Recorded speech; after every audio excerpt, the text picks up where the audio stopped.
All right, taking a look at a video here dealing with solving quadratic equations. We're calling this Solving Quadratic Equations Part 2. We're going to take a look at solving by roots and then solving by completing the square. Completing the square is a skill that you need not only for equations, you'll need it for expressions as well down the road. So take a look at that. Spend a little bit more time on completing the square than solving by roots. Previously, you've probably studied solving quadratic equations by factoring and perhaps by graphing. Today we're going to take a look at roots. Roots only really occur in a certain situation, and that is when the b or the x term of the quadratic equation is missing.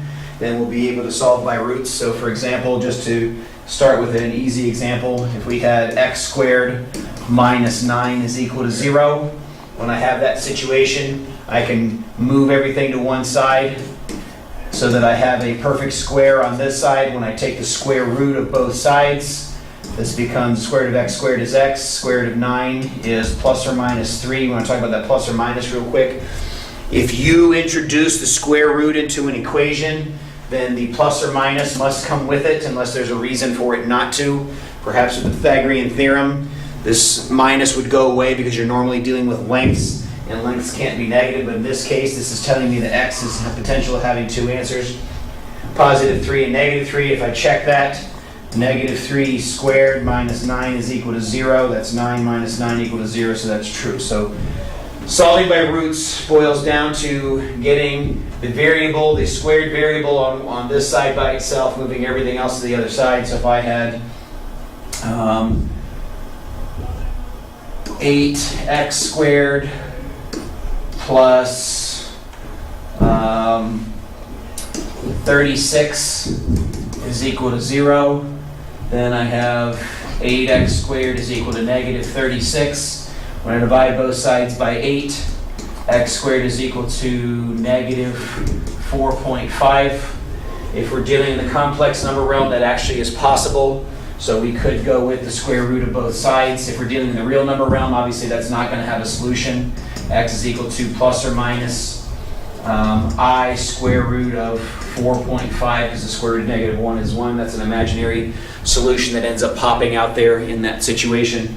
So a pretty simple little context. Solving by roots are not a big deal. The problem is if the roots, if there's a b term or a linear term, or the x term is there, then that makes things a little bit more complicated. But we can still solve by roots by a method that's called completing the square. What completing the square means is that we are taking a quadratic and we are forcing it to be a perfect square. And by being a perfect square, I'm able to take the square root of it. When I'm able to take the square root of it, I'm allowed to do something to both sides in order to be able to solve. So if I had, I'm going to do two examples here for this. X squared plus 7x minus, I'm going to use 7, let's use 8x minus 4 is equal to 0. This is not factorable. It has root solutions. Even if it's a factorable one, completing the square will still work so that you can be able to go through and solve it. I'm going to show you what happens with completing the square. Now, completing the square in an equation and an expression are a tad bit different. In an equation, what I do to one side, I can do to the other in order to maintain the balance. In an expression, which you'll have to do sometimes later on down the road, is an important skill for you to be able to know, is you have to maintain it on the same side. Obviously, here we're going to be practicing doing it on both sides just so you can understand what's happening in order to maintain the balance. So completing the square means I'm going to take the x squared and the x and I'm going to force them into being a perfect square. All right, so what that means is I want to get rid of the 4. So my next step is going to be x squared plus, what the heck is that?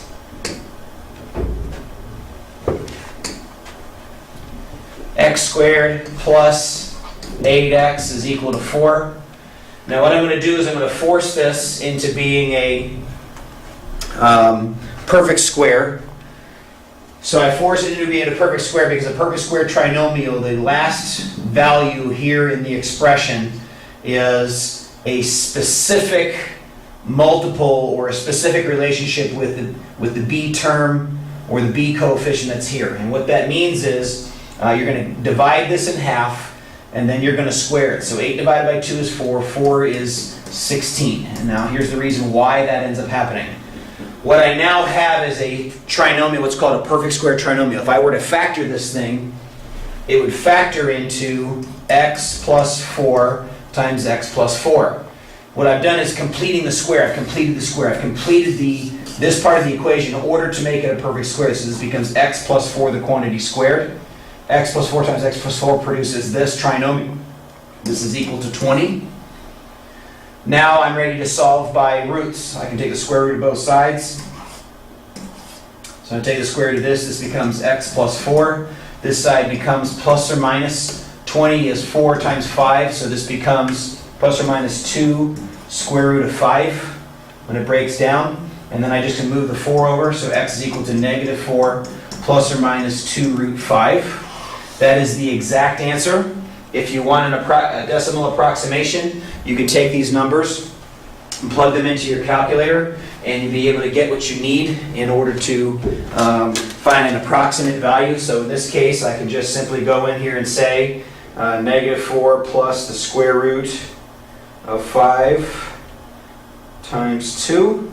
So I get my solutions as x is approximately 0.472, and alternately, if I've changed that to a subtraction, that becomes negative 8.472. All right, and the check of this equation is just simply to plug one of those two back in and make sure it works. So I'm going to plug the 0.472 in. So 0.472 squared plus 8 times 0.472 minus 4 is negative 0.001. That's approximately equal to 0, so that my check turns out to be correct. Now, the question is, which solution is correct? They both are. To 3 decimal places, I would accept the approximate answer as long as you're telling me it's approximate, and then the exact answer as well is an acceptable answer, true. Now, there is one caveat to completing the square, and that is the leading coefficient has to be a 1. All right? So if I had, for example, 2x squared plus 3x is equal to 18, just to make one up, I've got to create the situation, first of all, where there's a 1 in front of the x squared, and then I go through the process of completing the square. And I chose this one to be funny, or kind of weird for an example, just to show you the kind of things that can go on. Probably not going to end up checking this one, though I will run it through to at least its exact answer just for the sake of time in the video. Divide everything by 2. So this becomes x squared plus 3 halves x. It's okay to change this to a decimal if you want to. I'm going to leave it like that. It's equal to 9. Now I have the 1 leading coefficient that I need. So now I can complete the square. I take half of this. Half of 3 halves is 3/4. 3/4 squared is 9/16. What I do to one side, I have to do to the other in order to maintain the balance. So this answer is not going to turn out as pretty as we would hope. So this becomes x plus 3/4, the quantity squared, is equal to 9 9/16. All right, so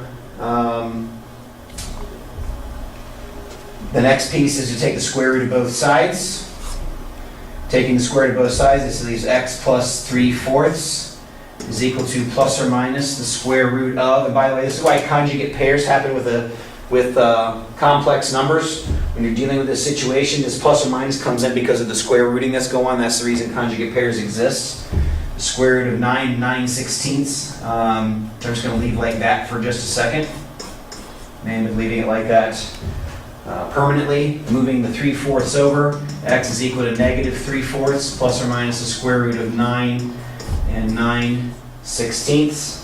That can reduce. That's going to be 90 plus 54, so that's 144. So this is negative 3/4 plus or minus the square root of, let me make sure I did my math right, 9 times 16 is 144. Oh, I forgot to add the 9. So that's 153/16. So this is negative 3/4 plus or minus the square root of 153 over 4. And that turns into negative 3 plus or minus the square root of 153 over 4. That's 2 answers. I can turn those into a decimal approximation, and I can go back and check it. So not always a pretty final solution in what's happening there, but at the same time, it's really not a big deal You change that in decimal approximation, go back in and check it, and you should be in good shape. That's the exact answer. I'm going to skip the check just for sake of time in the video. So that's solving by completing the square. Solving by roots, if you're missing this x term, you can just solve it by roots. If you have the x term in there, then you have to complete the square. If it's not factorable itself already, if it's factorable, that's obviously a little bit quicker than going through this process, although it will yield you the same answer. The thing about completing the square is it always works. Factoring doesn't always work. Graphing has its limitation in exactly figuring out. Graphing can't figure out an exact value like -3 plus or minus the square root of 153 over 4. Graphing can't get there. Factoring can't get there. Completing the square always works. It's a process that always gives you the right solutions no matter what it is that you're working with. Okay, so that's that. Pretty simple little stuff. Completing the square, make sure it's a skill that you get down. You're going to need it for years to come. Until next time, see ya.